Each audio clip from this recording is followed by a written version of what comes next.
첫 번째 계좌에서 6,600만원 손실을 보고 두 번째 계좌에서도 7천만원 가량 손실을 봤습니다. 그래서 으로 1억 3천만원 정도의 손실을 봤는데, 손실 원인을 자세히 분석해보면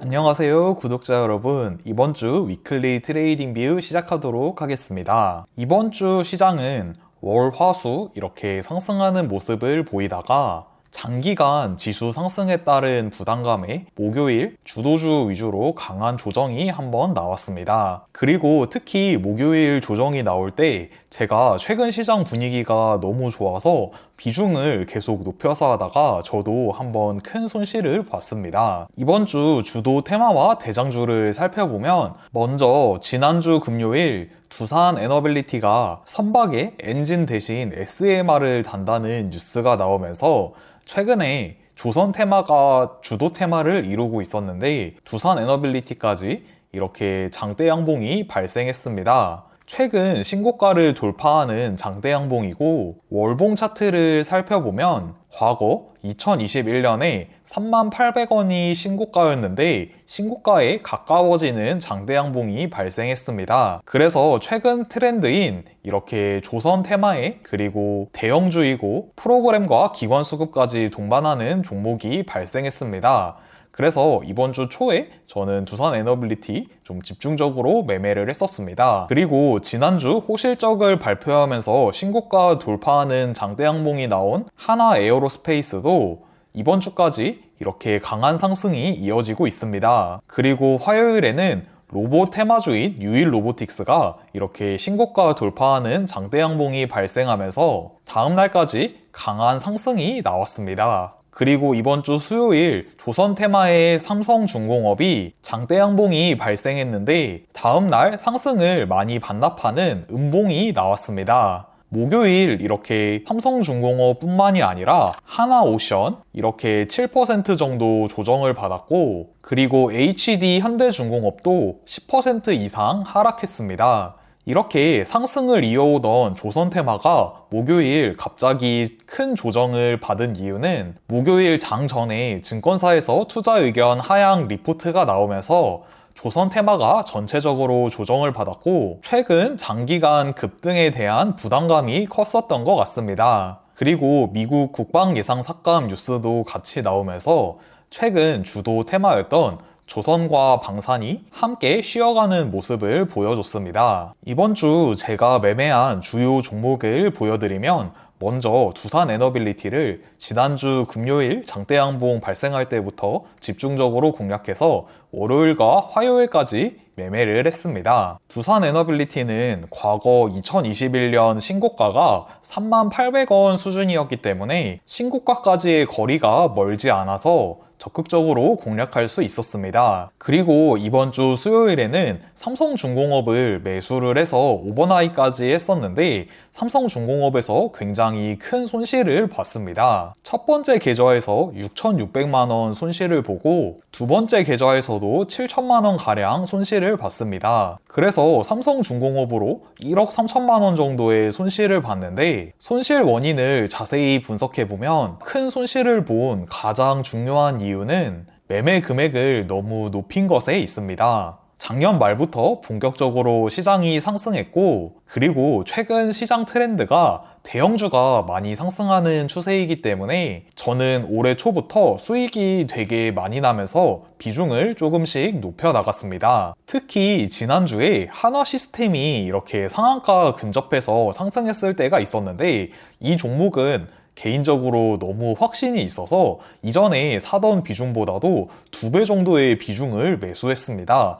그래서 큰 비중으로 매수를 해서 다음날 이렇게 한 번 더 슈팅이 나오면서 굉장히 큰 수익을 냈었는데, 이렇게 높은 금액으로 큰 수익을 내다 보니까 저도 욕심이 생겨서 비중을 계속 높여 나갔습니다. 한화시스템 매매 이후로 두산 에너빌리티까지 높은 비중으로 들어갔다가 성공적으로 매매를 마치면서 너무 자신감이 붙었던 것 같습니다. 그래서 삼성중공업까지 높은 비중으로 들어갔다가 다음날 장 초반 예상했던 흐름과 다르게 움직였습니다. 그런데 제가 예전에 매매하던 금액이라면 대략 2, 3% 이내에 손절을 하고 그냥 매매를 마쳤을 건데 금액이 너무 커지다 보니까 저도 손절을 하기가 어려웠습니다. 삼성중공업이 이렇게 소폭 개파락해서 시작하고 빠르게 전일 종가 위로 올라가지 못하고 이렇게 무너지는 모습이 나와서 늦어도 이쯤에는 손절을 했어야 되는데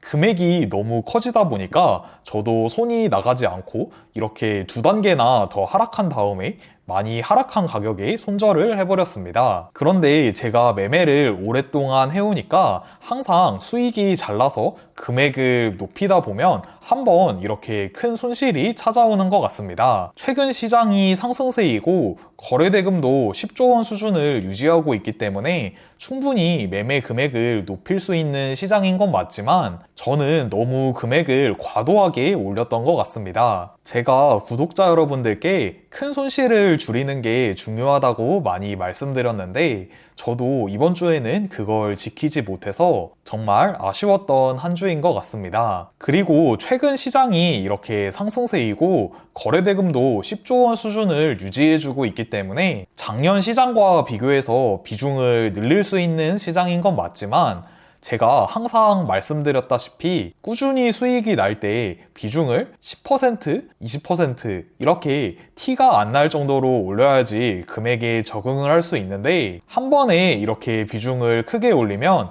큰 손실을 볼 수 있으니 구독자 여러분들도 저도 주의해야겠습니다. 그리고 자금 관리에서 중요한 게 있는데 수익금을 지속적으로 인출하는 것입니다. 이번 주에 한번 큰 손실을 보긴 했지만 그래도 제가 잘 해왔던 것은 그동안 벌었던 수익금을 대부분 인출해뒀던 것입니다. 수익금을 인출하지 않고 그대로 재투자해서 한번 이렇게 큰 손실을 봐버리면 그걸 빠르게 회복해야 되겠다는 심리가 있어서 벌어놓은 것을 한 번에 다 날릴 수 있습니다. 그래서 주식 매매로 수익이 잘 날 때는 꼭 수익금을 인출해 두셔야 됩니다. 저도 이렇게 큰 손실이 나면 심리가 흔들리긴 하지만 그래도 이때까지 수익금을 빼놓은 게 있고 다시 원칙대로만 잘 매매하면 다시 더 큰 수익을 낼 수 있다는 자신감이 있기 때문에 다음 주부터는 차분히 원칙대로 계속 매매할 수 있게 더 노력하려고 생각 중입니다. 그리고 구독자님들 중에도 혹시 이렇게 큰 손실이 나신 분이 있으시다면 이 손실을 빠르게 회복해야겠다는 생각을 가지면